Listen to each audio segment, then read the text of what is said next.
नमस्कार शेतकरी मित्रांनो, कोल्हापूर बाधित शेतकऱ्यांसाठी 18 कोटी 30 लाखांचे अनुदान आता शेतकऱ्यांसाठी मंजूर झालेले आहे. तर याची सविस्तर माहिती आपण आजच्या या व्हिडिओच्या माध्यमातून पूर्ण माहिती सांगणार आहे की कोल्हापूरमधील नेमकं कोणत्या शेतकऱ्यांना त्या ठिकाणी या 18 कोटी 30 लाख रुपये मिळणार आहेत. त्यासाठी हा व्हिडिओ सविस्तर संपूर्णपणे बघा. चला तर व्हिडिओला कोणताही आपण आता वेळ न घालवता लगेच सुरू करूया.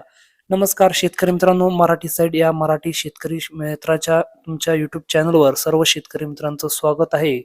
तर बघा, जिल्ह्यात गेल्या काही दिवसापासून झालेल्या अवकाळी पाऊस, गारपीट व अतिवृष्टीमुळे शेती, जनावरे, घरे तसेच सार्वजनिक मालमत्तेचे मोठ्या प्रमाणात नुकसान झालेले आहे.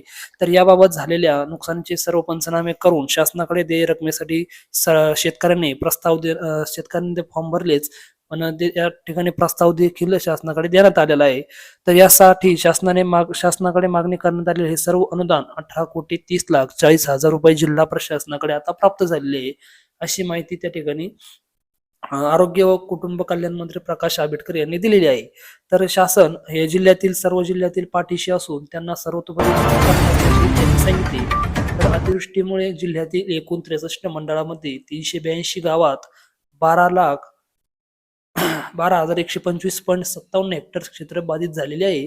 तर या आपत्तीमुळे 47,903 शेतकरी बाधित झालेले असून या शेतकऱ्यांसाठी 18 कोटी 30 लाख 40 हजार रुपयांचे अनुदान मंजूर झालेले आहे.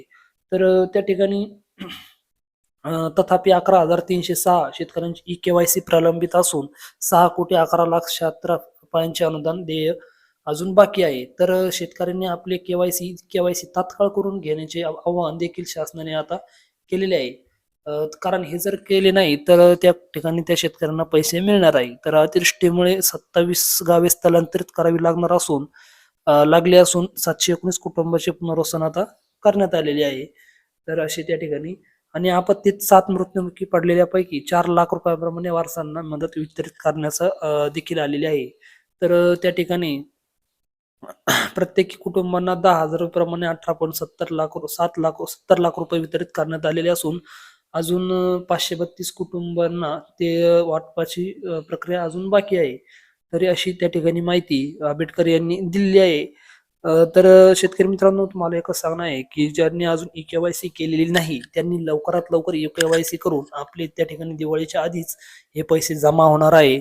त्यामुळे लवकरात लवकर ई-केवायसी करून घेणे गरजेचे आहे. व्हिडिओ आवडला असला तर व्हिडिओला तुम्ही लाईक नक्की करा. चॅनलवर नवीन असाल तर चॅनलला, आपल्या मराठी माणसाच्या चॅनलला सबस्क्राईब केल्याशिवाय पुढे जाऊ नका. धन्यवाद.